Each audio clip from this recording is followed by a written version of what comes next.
Hello everyone, my name is Max Straheim. I'm a junior computer science, math, and finance student here at Washington University. And today I'm going to be talking about the AI bubble. First, let me go through a roadmap of what we're going to be talking about today. Firstly, give a brief overview of what the AI bubble is, why should we all worry about this, strong pieces of why I think the bubble will burst, what will happen after the bubble bursts, and why might it not burst, and then fixes with a little caveat there, and then finally a conclusion. So, what is an economic bubble? Here we can see the blue line is the price of an asset, and it slowly starts diverging from the value, which is the bottom line, and it creates this space in between, the value being the current value, and this difference is the bubble being formed. It's basically saying that the price right now is what the value is speculated to be if this bubble does not burst. So how does this look for AI? We can see here, we're currently in the second stage of, or the second wave of AI on this chart. With this hype of this second wave, it has generated speculation that it's going to keep growing and keep getting better, and then finally break into this third wave. And the speculation that we're going to break from this third wave, which is cognitive AI or agentic AI, which is basically the ability for AI to act and perform and work as a human and reason as a human.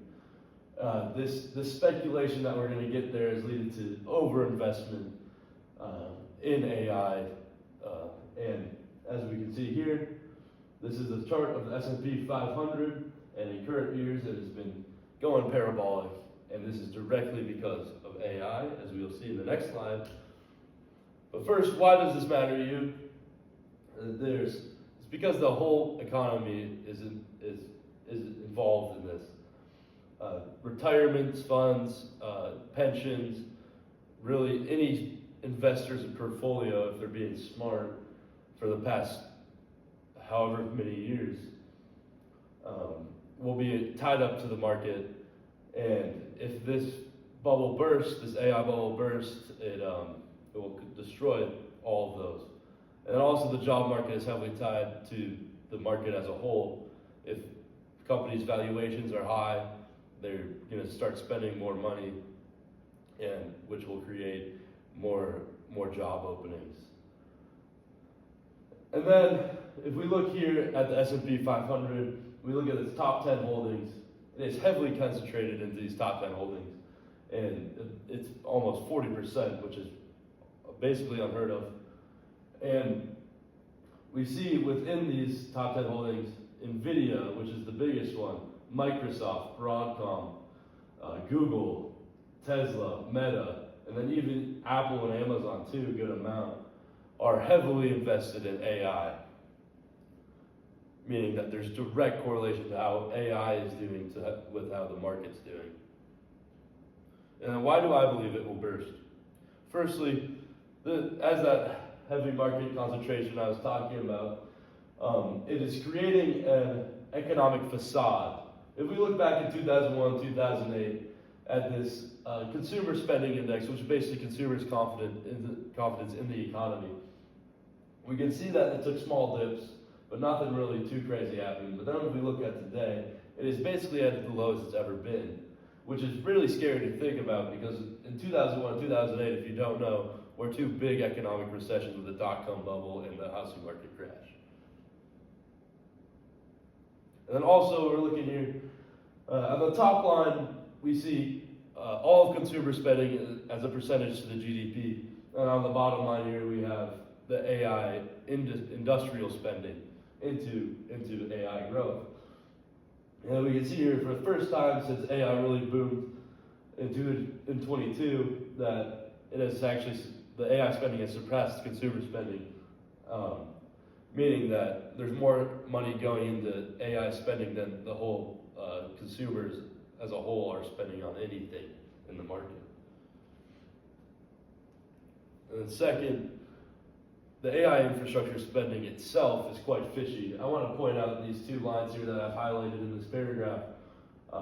NVIDIA is investing $100 billion in OpenAI. OpenAI is the maker of ChatGPT, if you don't know, and they're basically owned by Microsoft, as they are like one of the biggest shareholders of OpenAI. And also, if we look down here, Microsoft accounted for almost 20% of NVIDIA's revenue. And so what's going on here, NVIDIA's putting money in OpenAI, and OpenAI is basically Microsoft, and Microsoft is putting money back in NVIDIA, so you get a big circle going on. They're all just spending money on each other. But you might be thinking to yourself, yeah, sure, but these aren't just fake deals. They're big, rich companies, and they're making real deals with real money that they definitely have, which is true for NVIDIA and Microsoft and most of the companies involved in this. But there's another, the OpenAI, as I was talking about before, might not be so lucky. But first of all, the third point, the return on investment is just not good enough.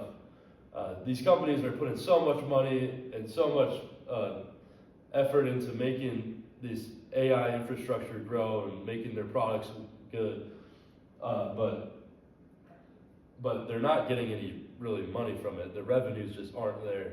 They're not getting consumers spending enough on their products to really justify all of this money that they're putting into these investments.